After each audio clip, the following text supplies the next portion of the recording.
Um, One thing that I enjoy, so obviously I'm interested in thinking about emotion in design and how people respond to that. And the thing that I have noticed a lot in our field is that people really love to quantify things. They love to count it. And if they can count it, then there's value, perceived value, that this is more valuable than a thing that makes me feel a certain way. I mean, can we quantify the beauty of an experience of watching the sunset over the ocean? We cannot, but that does not make it less valuable than a number. In fact, I would argue it's more valuable. But I wondered, how do you, if you had thoughts about speaking to that and how that's described to people, if it's clients or the totally quant mind, that type of person. Yeah, well, I would say the first thing to acknowledge is that there are some people you're never going to win over, because what we do represents a fundamentally different way of thinking about the creation of products and services than has ever existed before. And thank you. And for a lot of people, it's just too big a leap for them to make, especially people who have made their way over the course of many decades into leadership roles in organizations. It's a challenge for them to try to think in a different way about product and service development. That said, there are people that you can make the case to, I think. I think that what we are always trying to do is kind of trying to find the canary in the coal mine. It's a metaphor that we use for a leading indicator, a thing that is a tangible, quantifiable, if you will, sign of something that is more difficult to actually define. They don't use canaries anymore. I think we have some technology that there's probably an iPhone now. Yeah, exactly, sensors. So what we try to do is find the telltale signs of measurable user behavior that correlate to certain less quantifiable aspects of the experience. That video game example that I have up there of Halo 3, I saw a really interesting talk a while back from one of the user researchers. It's a Microsoft product. One of the researchers at Microsoft talking about the methods that they used in developing that game for doing exactly this thing that I'm talking about, correlating the qualitative with the quantitative to figure out how to adjust the design of the maps within the game to minimize frustration, maximize enjoyment. So those are the kinds of methods that we use. Jesse, we were talking, Eric and I were talking this morning outside about this, and he covered in his talk a little bit, and we were talking about the user experience profession, about the community, and about how we have a lot of disciplines and what the word user experience designer means and what the disciplines are inside of that.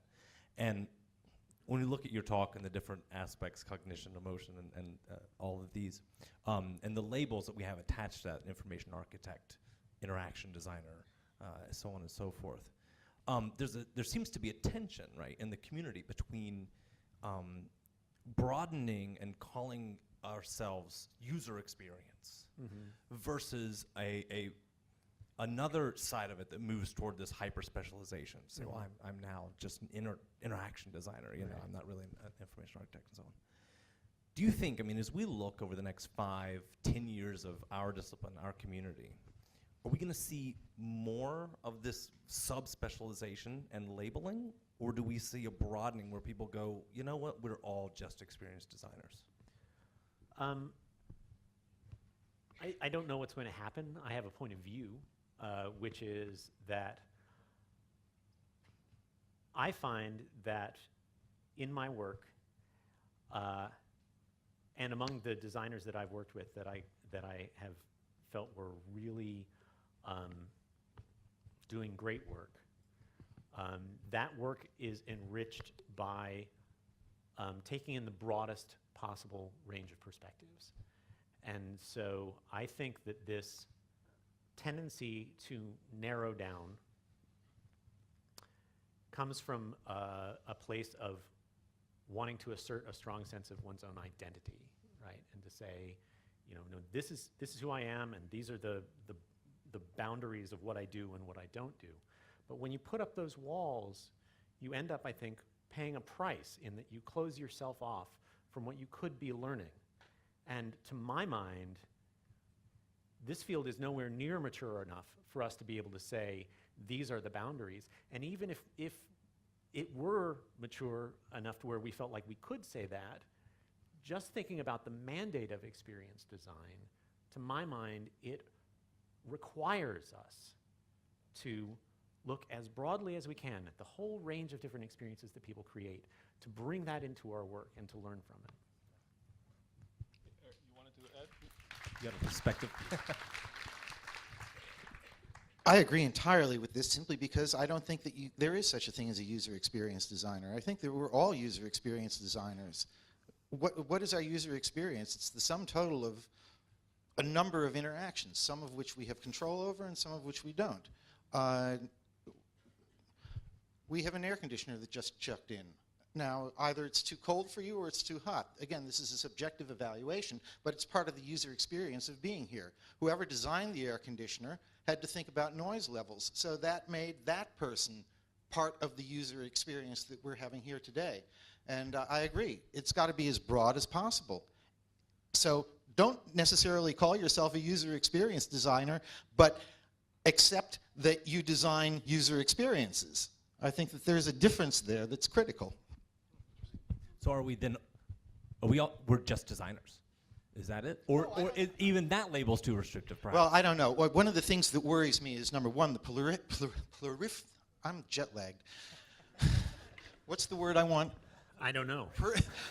Proliferation of titles. I think that we have, you know, and suddenly everyone on the team has to be creative, and we all have to work together. I'm not sure that everybody on that team needs to be equally creative. In the advertising business, it's the copywriter, it's the art director, it's not necessarily the account executive. So a lot of the collaborative stuff we're doing now is making problems, and I'm kind of off track at this point. Oh, fuck it. Sorry. The thing that resonated with me, the one word that resonated with me the most with your talk was orchestration, because I feel like specialization is not necessarily a bad thing. It's an important thing, because I spent a good chunk of my time in my work where I was the jack of all trades, and I suffered for it. You know, it was difficult. I couldn't be the best UI designer, I couldn't be the best researcher, and I couldn't be the best front-end developer because I was doing all of it simultaneously. Yeah. I am a better practitioner for the understanding of how all of those things fit together, and now I work with specialists and I am able to orchestrate that work more effectively because of that. I see our discipline, I agree that it's not mature yet. It's only getting more complicated. Far more complicated, the devices, the context, the situations. I think when it gets more complicated, we need more specialists. And if there's one thing that, whatever our discipline is, if it continues to be user experience design or something else, somebody has to be orchestrating. Somebody has to see the connections between all of these different disciplines. Otherwise, you get this very myopic vision of that breaks down from segment to segment. What I forgot to say earlier ties in exactly to what you're saying.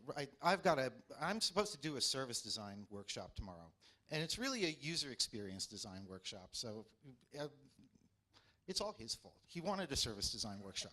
It's all user experience, and I have this big, thick book that I dragged with me called This is Service Design Thinking. And this past week, I've run into service design thinking, research thinking, information architecture thinking. I don't know how many other thinkings there are. I mean, either people can think or they can't.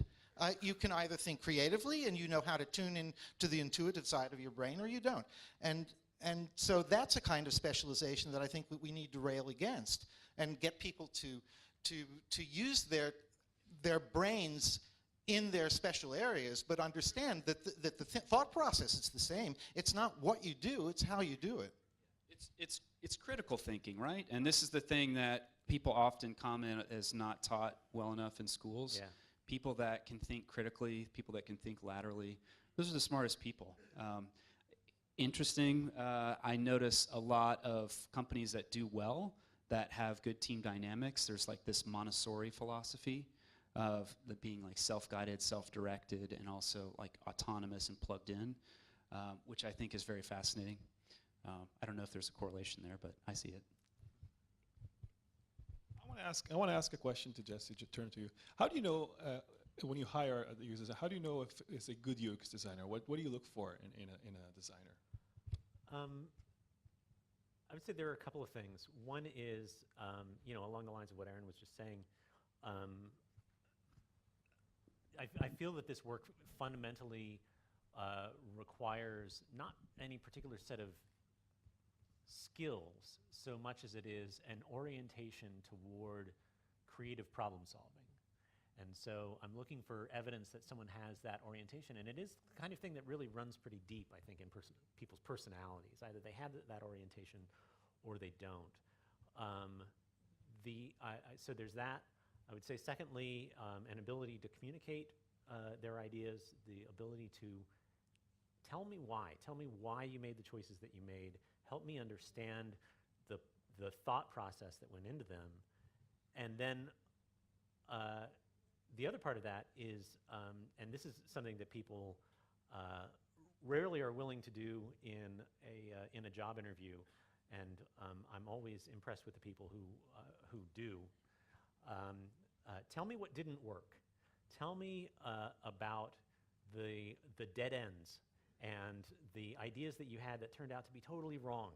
And because that shows me that you can learn from mistakes, and that you're always actively thinking about the problem and not just trying to apply best practices. Great, thank you. Another question that I have is what inspires you? How do you get up to date with trends of design? Man, it's so hard now because there's so much stuff. There's so much going on. And I mean, the broadening of our field is, I think, both a blessing and a curse in this way. I think that what I try to do is, I try to expose myself to the unfamiliar. One of the things that's rewarding about coming to an event like this one is having the opportunity to meet people who are working in a context that's unfamiliar to me, in a culture that's unfamiliar to me, and to be able to hear their perspectives and to learn something about their point of view. One of the wonderful things about our work is that we get to talk to people all the time, and we are required to try to understand them as best we can. And I think that is a great privilege, honestly, for us to have that opportunity. Okay, as we sit here in the salon, you guys are here with us. I'm going to turn a question to the audience. They're here. Anyone wants to ask a question? Andrew, come. Thanks, Alex. It was a fantastic presentation. So in the very center, now I know you're a gamer, and in the very center of your pace chart, you wrote game design. I'm interested to know what it is you love about gaming and what games you love playing. So the thing about games that I think really fascinates me is the way in which they are complex systems from which you can't read the rules of a game. I mean, think of a I don't know what kind of board games you might play here, but what? Oh, wow. Okay. So yeah, it's any kind of a game that you might play, like a card game, sitting around a table. Andrew, you got a deck of cards? I do. Yeah. So playing a game like poker or something, you can read the rules of the game and not understand the experience of the game. But the experience of the game is dictated by the rules. And this is just endlessly fascinating to me because it is exactly the same as what we do. The design of a product dictates the experience that you have with it, but you can't necessarily predict the experience just by looking at the design. You have to have the experience. And so I think that aspect of game design is really the thing that keeps me interested in it and engaged in it. As far as games that I like go, frankly, I'm not a very good gamer, so I like playing games that are not too challenging. Anyone else from the audience? I have a question on the mobile. One last question. Jesse, how do you decide what experience outcome to design, and how do you communicate that experience outcome to your team? I've started doing a lot of, so deciding the experiential outcome Eric mentioned his background in theater. My background actually is in journalism, and what both of those areas have in common is storytelling. And I have found more and more that I am gravitating toward storytelling as a means of communicating a vision for an experience. Because especially as the working in digital, the tools available to us have become more rich and more dynamic. And now, every project that I work on, it used to be a stack of static wireframes would get the job done, and now we have to talk about animating transitions, and we have to talk about sound design, and there are all of these different aspects that come into it that are not easily captured in a static deliverable. And so what I'm doing more and more is just telling stories about the experiences that people will have with it, not in the narrow sense of sort of story as a series of tasks, but really trying to capture in the same way that you would in a theater production or in a narrative, capture the texture of the experience across all of those. Really, where the PACE model came from was in trying to figure out. So if I'm starting to use storytelling more and more to describe experiential outcomes, what are the things that I need to make sure to include? What are the things that I need to make sure to have in my story that are going to fully capture that experience? And that's where I kind of came down to these four big categories. That if I'm talking about the user's perception, if I'm talking about their actions, talking about what they're thinking, talking about what they're feeling, I feel like with those things I've generally covered what I need to communicate that to the team.